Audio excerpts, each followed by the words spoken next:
बलदेव जू जय हनुमान आमे द्वितीय दोहा जोटा अच्छा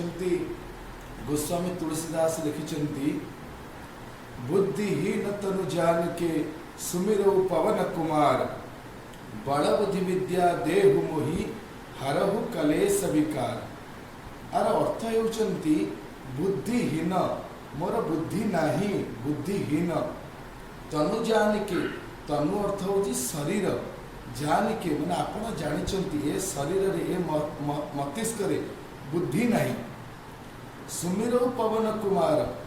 सुमिरो मु आपन को स्मरण करुछि मु आपन को सुमरणा करुछि कहाँ को करुछि पवन कुमार पवनकर पुत्र होउछन हनुमान कुमार अर्थ होछि पुत्र मु आपन को हनुमान जी आपण पवन तनय मु आपन को ही स्मरण करुछि बल बुद्धि विद्या देहु मोहि मते बल दियंतु मते बुद्धि दियंतु मते विद्या भी दियंतु बल बुद्धि विद्या देहु मोहि मते दियंतु हरहु कलेश विकार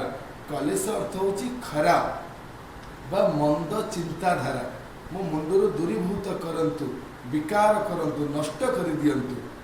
तेणु आपण प्रत्येक दिन हनुमान चालीसा पाठ करंतु ना भगवान रामचंद्र प्रिय होगा सहित हनुमानंकर प्रिय हो जिवे। जय बलदेव जू जय हनुमान।